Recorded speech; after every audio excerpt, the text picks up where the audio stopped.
Hi guys, for today's video, ipapakita ko nga pala sa inyo aking kakainin na isaw. Ayan po, may sasawa po ako na suka dyan. May sibuyas at saka sili po yung lahok sa suka namin. Ayan, may kanin din po ako dyan mga guys kasi hindi ako nabubusog pag walang kanin, mga kasambalin niya. May isaw po ako dyan at saka isaw na bitukan ng manok, mga kasambalin niya at saka may ano din po ako, may dugo din po ako. May dugo ng Betamax ba, mga kasambalin niya. Ayun po yun. Mga guys. Pasensya nyo na yung boses ko guys kasi sinisipon ako guys. May sipon at saka ubo ako guys kaya ganun yung boses ko mga kasambalin niya. Pasensya na. Kain tayo mga kasambalin niya.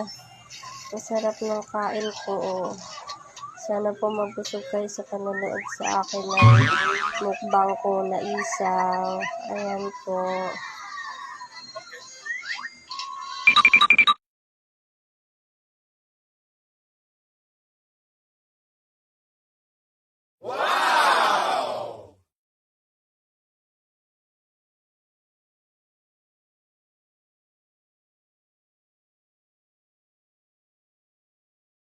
Ayan po. Ipapakita